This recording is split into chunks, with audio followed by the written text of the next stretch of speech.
নমস্কার বন্ধুরা, আরও একটা নতুন সকাল শুরু করলাম তোমাদের সঙ্গে।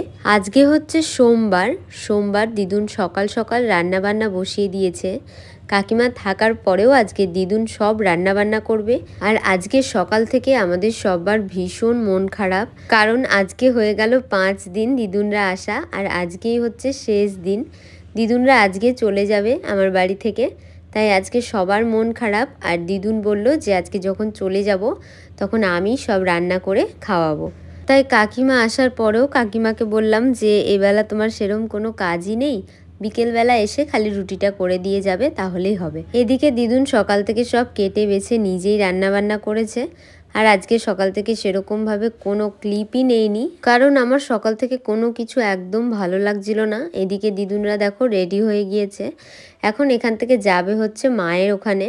তো যার জন্য দিদুন বারবার বলছিল আমাকেও যেতে, তাই আমিও ভাবলাম যে এখন দিদুনরা চলে যাচ্ছে, আমি যদি একা থেকে যাই বাড়িতে, আমার বাড়িটা পুরো খা খা করবে আর খুবই খারাপ লাগবে।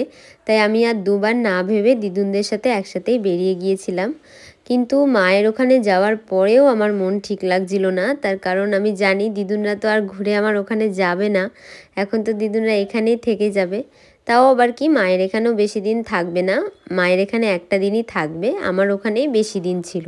আর এদিকে দাদু আমাকে বারবার করে সাজেস্ট করছে যে দাদুর বাড়িতে গেলে কোনটা করে গেলে পরে বেশি সুবিধে হবে, ট্রেনে না বাসে, আর যেন খুব তাড়াতাড়ি ঘুরতে যায়। সেই ভাইফোঁটাতে গেছিলাম, তো দাদুর মতো করে আর কি বলছিল।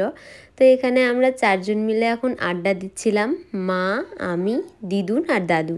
সব কিছু শেষে কোথাও গিয়ে যেন আমার মনের মধ্যে একটা দুঃখ ছিলই যে দিদুনরা আমার বাড়িতে এখন আর যাবে না, থেকে গেল মায়ের এখানে।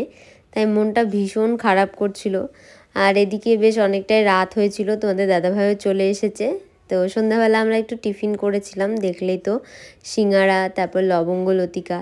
এদিকে দাদু দিদুনেরও মন ভালো নেই আর কি।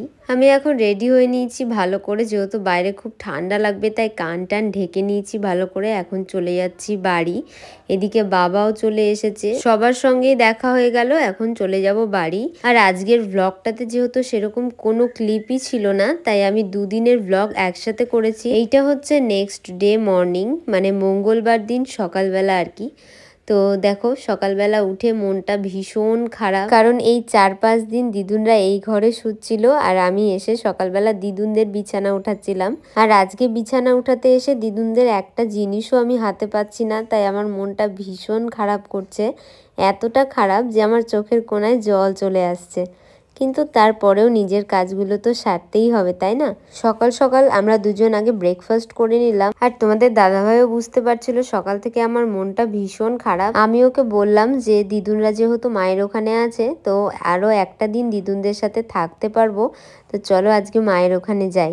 তো তোমাদের দাদাভাই সেরকম আমার কথা শুনে বলল ঠিক আছে চলো, তাহলে তোমাকে ওখানে নামিয়ে দিচ্ছি। তাই সকাল সকাল স্নান ধান কিচ্ছু করিনি, খালি সকালবেলা ব্রেকফাস্টটা করে চলে এসেছি। হাই, দেখো আমরা রান্না করছি এখন, সকালের খাবার দাবার হচ্ছে। আর ও তো বাড়িতে থাকতে পারলো না, চলে আসলো সকাল সকাল। কি রান্না হচ্ছে আজকে? মেনু আইটেম অনেক কিছুই হবে। ছোলার ডাল, টমেটো দিয়ে ঝাল ঝাল লাল লাল করে, আলু সিদ্ধ মাখা, আর বথুয়ার শাক হবে, ইঁচড়ের তরকারি হবে, লাউয়ের চোচা ভাজা হবে। এই দেখো, আর কি হবে মা? কাঁঠাল, এই কত কাঁঠাল, দেখি কি হয়। আর তো দেখতেই পেলে যে এখানে রান্নাবান্নার তোড়জোড় চলছে। আজ যেহেতু মঙ্গলবার, তাই ফুল নিরামিষ। আর আজকে দিদুনের এখানে রান্নাবান্নার লাস্ট পর্ব, আর আমাদের দিদুনের হাতে খাওয়া দাওয়ার লাস্ট দিন। আর আজকে আমার স্নান ধান সারতে সারতে 1:30 পৌনে 2 মতো বেজেই গিয়েছিল। একটু মাথা ঘষলাম, তার কারণ দিদুন আমাকে 2 দিন আগে তেল দিয়ে দিয়েছিল, আর কালকে হচ্ছে 25শে ডিসেম্বর। আর এইরকম চিপকু চিপকু তেল মাথায় থাকলে কীরকম লাগে বলো তো, তাই আর কি। আর এদিকে তোমাদের দাদাভাই চলে এসছে দুপুরবেলা, তাই সবাই খুব খুশি। এখন সবাই মিলে একসাথে বসে খাওয়া দাওয়া করব। আর দাদু বলছে যে আমার ভিডিওটা নে, আমার ভিডিওটা, আমি খাওয়া দাওয়া করছি। যে সত্যি না, দেখতে দেখতে কতগুলো দিন চলে গেল। আসলে কি বলো তো, ভালো সময় যেতে না সত্যিই সময় লাগে না, আর খারাপ সময় যেন যায়ই না। এটা আমার বলে না, এটা সবার জন্যই একই, আমি জানি। আসলে দাদুরা আসাও 10-11 দিন হয়ে গেল, তার কারণ দাদুরা এসেছিল মানির বিয়েতে। আর এইদিকে দিদুনেরও বাড়ি যাওয়ার জন্য মন ছুটে গিয়েছে, কারণ ওদিকে বোন আছে, মামা মামি আছে। দিদুনকে ছাড়া সবার ভীষণ চাপ হয়ে যাচ্ছে, যার জন্যও আর কি দিদুনের মনটা ছুটে গিয়েছে ওদিকে যাওয়ার জন্য। আসলে বাড়ি বলে কথা বলো, নিজের বাড়ি তো নিজের বাড়িই হয়, তাই না?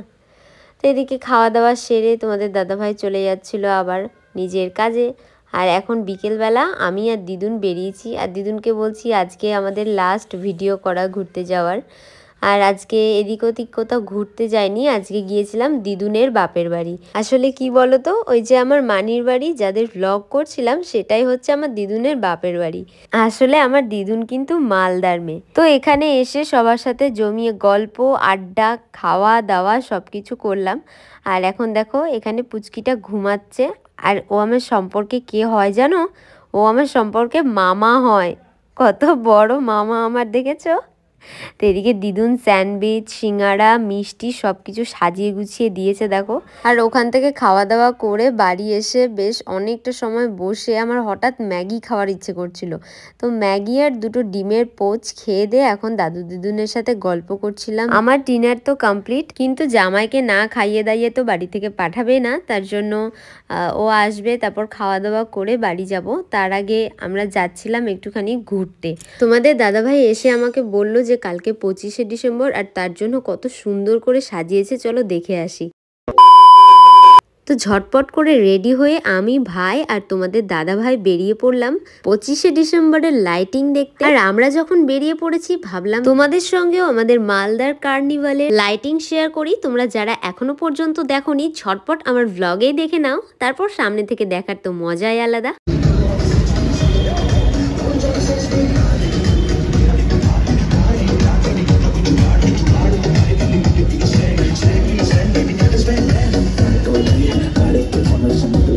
প্রত্যেকবারের মতো এবারেও ইউনিক কিছু রাখার চেষ্টা করেছে। লাইটিং গুলো তো ভীষণ সুন্দর ছিল, উপরন্ত যে মিউজিক পাচ্ছিল সেটার জন্য আরো বেশি জাঁকজমক হয়ে উঠেছিল আজকের মালদা। সবকিছু দেখে মনে হচ্ছিল প্রোগ্রাম যেন স্টার্ট হয়ে গিয়েছে। আর এর আগের বছরের কথা সত্যি ভীষণ ভাবে মনে পড়ছিল। তো এর আগের ভিডিওগুলো যদি তোমরা না দেখে থাকো, অবশ্যই আমি ডেসক্রিপশন বক্সে লিঙ্ক দিয়ে দেবো, তোমরা আমাদের এর আগের বছরের কার্নিভালের এনজয়টা অবশ্যই দেখো।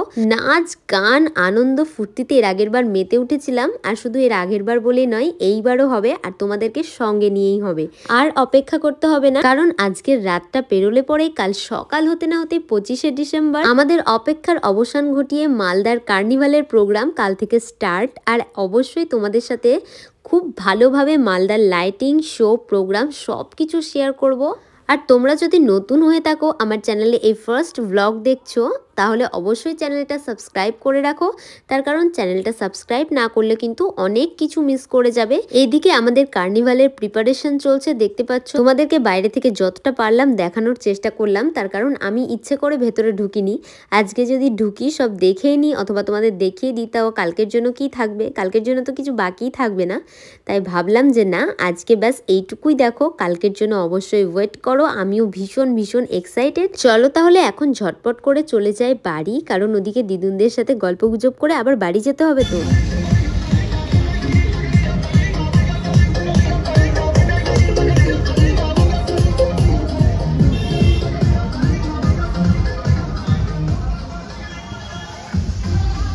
সবাইকে জানাই অ্যাডভান্স মেরি ক্রিসমাস। এবছরের ক্রিসমাসে তোমরা ভীষণ মজা করো। এদিকে দেখো রাস্তার ধারে ধারে কি সুন্দর দোকান বসিয়েছে, দেখতে একদম অন্যরকমই লাগছে। আর আজকের আমাদের মালদাকে এই লাইটিংয়ে সেজে উঠতে দেখে তোমাদের কেমন লাগছে অবশ্যই কিন্তু কমেন্ট করে জানাও। তো আজকের মতো কিন্তু এই পর্যন্তই, আজকে আর লম্বা করছি না, কালকের জন্য অবশ্যই অপেক্ষা করো। এখন চললাম আমরা বাড়ি। তোমরা সবাই সুস্থ থাকো, ভালো থাকো। Thank you for watching guys.